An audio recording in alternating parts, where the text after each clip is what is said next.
USA, Canada, మెక్సికోలో FIFA 2026 world cup football జరుగుతుంది. మనం టీవీలో చూసి ఆనందిస్తున్నాం.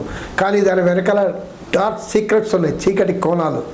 రెండు ఇష్యూస్ అది మనం డిస్కస్ చేద్దాం ఈ వీడియోలో. ప్రధానంగా కార్పొరేట్ గ్రీడ్. అసలు ఈ ఫుట్బాల్ ఎలా స్టార్ట్ అయింది? వర్కింగ్ క్లాస్తో స్టార్ట్ అయిన ఈ గేమ్ ఈరోజు కార్పొరేట్స్ దాన్ని కిడ్నాప్ చేసేసారు. వాళ్ళ గ్రీడ్ కోసం, లాభాల కోసం, ప్రాఫిట్స్ కోసం డైనమిక్ ప్రైసింగ్ ఇంట్రడ్యూస్ చేశారు. అసలు మనం ఫ్లైట్లో చూస్తాం, ఢిల్లీ వెళ్ళాలంటే ఇక్కడ నుంచి 4 నెలల ముందు ఫ్లైట్ టికెట్ బుక్ చేయడం, ఈరోజు బుక్ చేస్తే దానికి ఎక్కువ అవుతుంది కాస్ట్. డైనమిక్ ప్రైసింగ్ అంటారు. అలాగే ఫుట్బాల్లో కూడా ఇంట్రడ్యూస్ చేశారు. $1,000 నుంచి $10,000 వరకు ఆ రకంగా పే చేయాల్సిన పరిస్థితి ఉంటుంది అక్కడ ఫ్యాన్స్ని, ఇంటర్నేషనల్ నుంచి వచ్చిన ఫ్యాన్స్.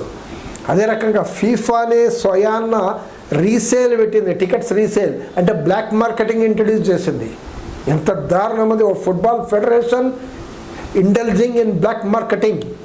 అదే రకంగా లగ్జరీ ఎగ్జిక్యూటివ్ లాంజ్ అని పెట్టి గ్యాలరీస్లో సాధారణమైన ఫ్యాన్స్కి దూరం చేసేది ఫుట్బాల్ చూడటానికి. అంటే టికెట్ కొనడం ఒకటి, చూడటానికి కూడా అవకాశం లేకుండా పోవడం ఒకటి. ఈ ఆటను ఎంత కమర్షియలైజ్ చేశారంటే 22 మినిట్స్ తర్వాత ఒక హైడ్రేషన్ బ్రేక్ అని ఇచ్చారు. ఇదేదో ప్రజల కోసం, ఫుట్బాల్ ప్లేయర్స్ కోసం అంటున్నారు కానీ యాక్చువల్లీ ఇది యాడ్స్ కోసం. ఆ 4-5 నిమిషాల్లో యాడ్స్ కోసం. కొన్ని రెఫరీలు అయితే పట్టుబడ్డారు, ఆ గేమ్ని కొంచెం డిలే చేశారు, ఆ బ్రేక్స్ టైంని కూడా డిలే చేశారు. డిలే చేయడం వల్ల యాడ్ ఇంకా కొనసాగుతూనే ఉంటుంది. ఆ రకంగా లాభాలు సంపాదించడం అంటే ఎంత దారుణమైన కమర్షియలైజేషన్ మనం చూస్తున్నాం. అదే రకంగా ట్రాన్స్పోర్ట్. ఇది వరకు ఎక్కడెక్కడ ఫుట్బాల్ మ్యాచెస్ జరుగుతుంటే, వరల్డ్ ఫుట్బాల్ మ్యాచెస్, అక్కడ లోకల్ సిటీ, లోకల్ అడ్మినిస్ట్రేషన్, ప్రపంచం నుంచి వచ్చిన ఫ్యాన్స్కి ట్రాన్స్పోర్ట్ అనేది సులభతరం చేయడం, డిస్కౌంట్ ఇవ్వడం, లేకపోతే ఫ్రీ చేయడం, సబ్సిడీ చేయడం, ఇవన్నీ చేశారు. ఈరోజు ఇక్కడ సబ్సిడీ కాదు కదా, ధరలు ఫుల్ పెంచేశారు. అంటే ఒక హోటల్ నుంచి, నివసిస్తున్న హోటల్ నుంచి ఈ స్టేడియం వరకు వెళ్ళాలంటే మీకు చాలా డబ్బులు పెట్టి పోవాల్సిన అవసరం. And that to in US. అంటే ఇలాంటి పరిస్థితులు చేసి ఇప్పుడు టార్గెటెడ్ వాళ్ళ ఎస్టిమేట్ ఏమంటే 13 బిలియన్ సంపాదించే అవకాశం ఉందనేది ఒక ఎస్టిమేట్. ఇది ఒకటే కాదు, ఇంకోటి చీకటి కోణం మీరు వింటే చాలా షాక్ అయిపోతారు. ఏమంటే జియో పొలిటికల్ హరాస్మెంట్.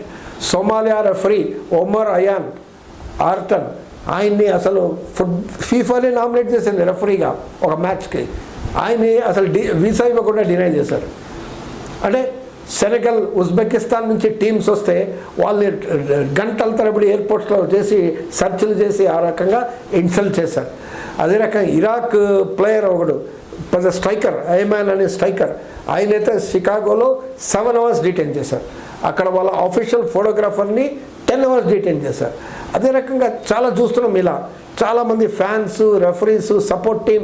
ఇరాన్కి అయితే లాస్ట్ 10 డేస్ ముందు వరకు వీసా ఇవ్వలేదు, సడన్గా వీసా ఇచ్చారు. వాళ్ళు వచ్చారా, సపోర్ట్ స్టాఫ్కి అసలు వీసానే ఇవ్వలేదు.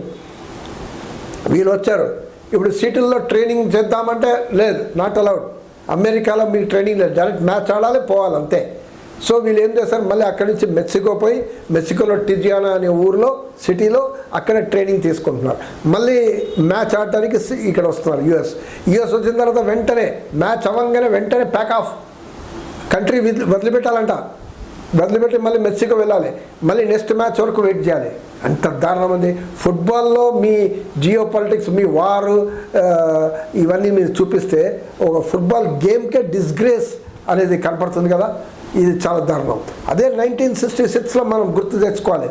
ఫీఫా ఇంగ్లాండ్లో నామినేట్ చేశారు. ఇంగ్లాండ్ నార్త్ కొరియన్ టీమ్ని అలౌ చేయలేదు.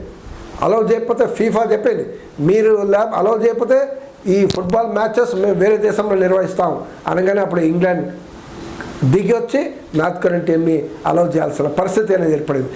ఫీఫా అట్లా నిలబడింది, ఈ సామ్రాజ్యవాదులపైన అట్లా నిలబడింది.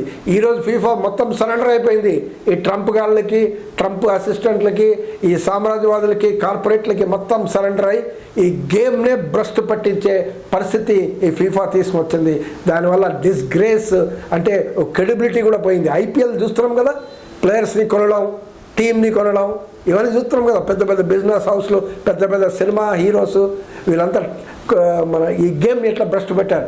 అంటే గేము వాళ్ళ ఆట స్కిల్ కాదు, ఎంత డబ్బులు, ఎంత విలువకి ఎవరు పోయాడు, ఇది లెక్క. మ్యాచ్ ఫిక్సింగ్ ఇవన్నీ కామన్ మనం చూస్తున్నాం. సో ఇది ఫుట్బాల్లో ఈ రకంగా ప్రవేశపెట్టడానికి ప్రయత్నం చేస్తారు, భ్రష్టు పెట్టడానికి ప్రయత్నం చేస్తారు. అయినా ఇవన్నీ చేసినా కానీ మనకు ఒకటే ఏమంటే ఈ ఫుట్బాల్ ప్లేయర్సే ఫుట్బాల్ని కాపాడుతున్నారు. మెస్సీ, లియోనార్డో మెస్సీ లాంటి వాళ్ళు, ఎంబాపే లాంటి వాళ్ళు, హాలండే లాంటి వాళ్ళు, అదే రకంగా రొనాల్డో లాంటి వాళ్ళు, ఇలా చాలా చాలా ప్లేయర్స్ కొత్త అద్భుతమైన కొత్త మంచి గోల్స్ కొట్టడం మనం అద్భుతంగా టీవీలో చూస్తున్నాం. వీళ్ళు కాపాడుతున్నారు గేమ్ని, కానీ కార్పొరేట్స్ మాత్రం కాదు అనేది క్లియర్గా తెలుస్తుంది.